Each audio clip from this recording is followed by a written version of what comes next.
worried about going to heaven, if you're worried about that type of stuff, just start loving. Create a loving atmosphere for your family, for your next door neighbor, and just that will get you to heaven better than going to church every Sunday. Well, you know what a lot of people don't realize. Let's say you get in a fight with your wife, or you get in a fight with your son, or whoever, right? And you tell them, hey, drop dead, right? And you storm out of the house. Well, the next day you come home and you get a phone call. Hey, your son was this involved in a car accident. He was killed.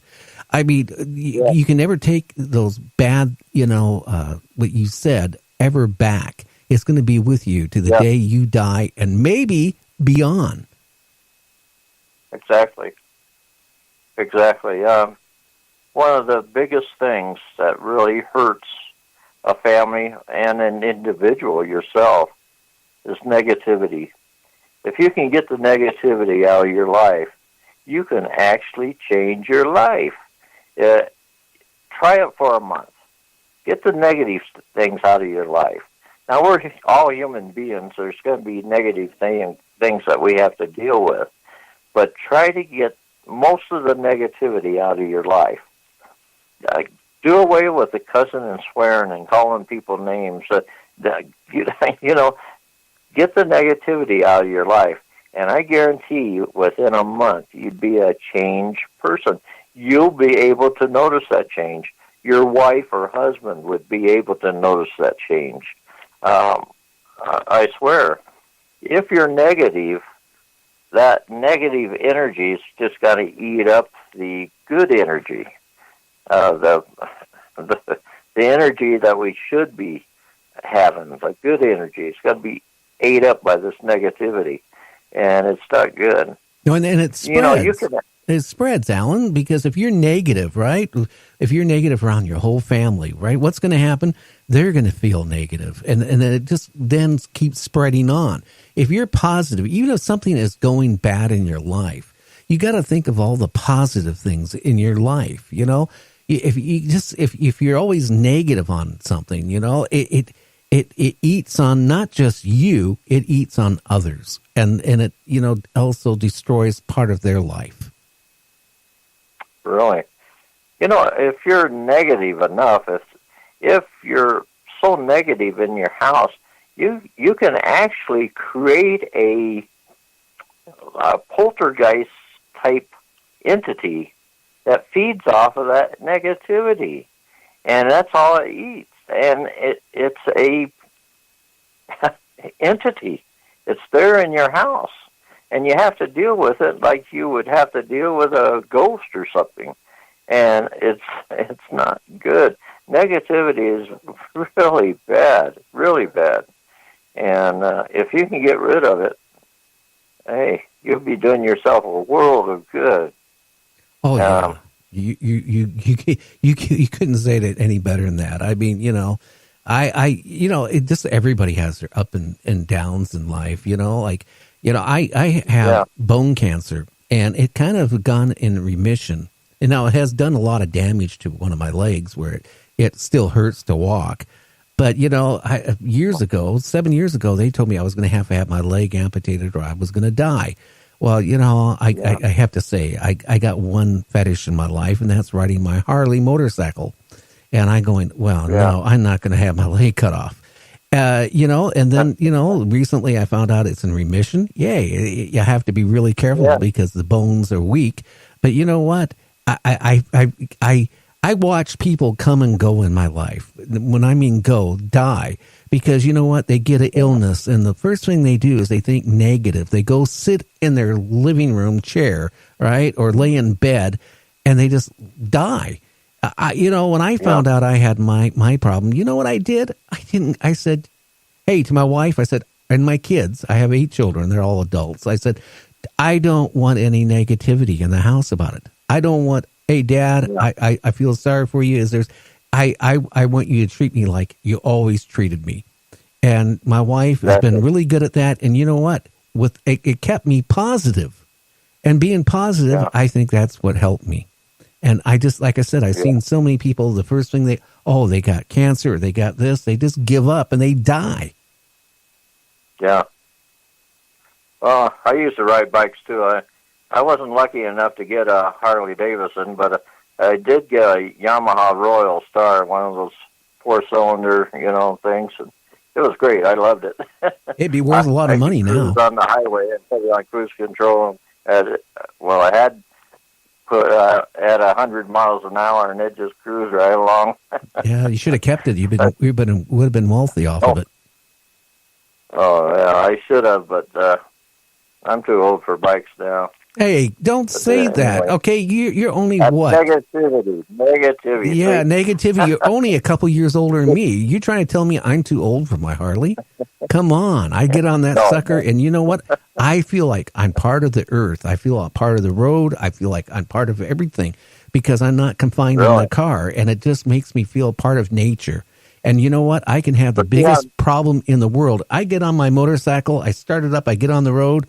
You know what? I feel like I'm part of God's creatures. That's how I feel. Exactly. But see how negativity creeps into your life like that? Just one little phrase like that. I'm too old, There it is. There's that negativity right there. It's raising its ugly head up, That's what I mean. Back about a year ago, Alan, I was at a local store gas station that's down by where I live. And I was down there on my motorcycle, and I, put gas in it. And I was coming out of the store with stuff I shouldn't be having, like Coca-Cola, bad for you. And this guy is pumping gas in his car, and he's like maybe 2 years younger than me. And he's looking at my bike, and he goes, "God, I love your bike. It's so sexy." And he goes, "I always wanted to ride a motorcycle." And I said, "Then why don't you do it?" He goes, "Well, I'm 65 years old." I go, "You're a kid, And he goes, "No, I'm too old." I said, "You're not too old to get a motorcycle at 65 years old." I know, believe it or not, I know somebody I met up in Virginia City a couple years ago that works in there in the summer. That the guy is in his mid-80s, and guess what? He rides a Harley. Yeah. He rides it from Reno every morning to Virginia City for his job and back in his mid-80s riding. Oh, come on. You're only old as you feel. That's the problem with people. They get a certain age and they feel like I'm too old for this. And you know what? They die. I watched my grandfather just shrivel up and die because, as soon as he retired, he went on his easy chair, started reading books about World War II, and never got out of the chair except to eat and go to the bathroom. Oh, wow. World War II, too. That's kind of negative, too.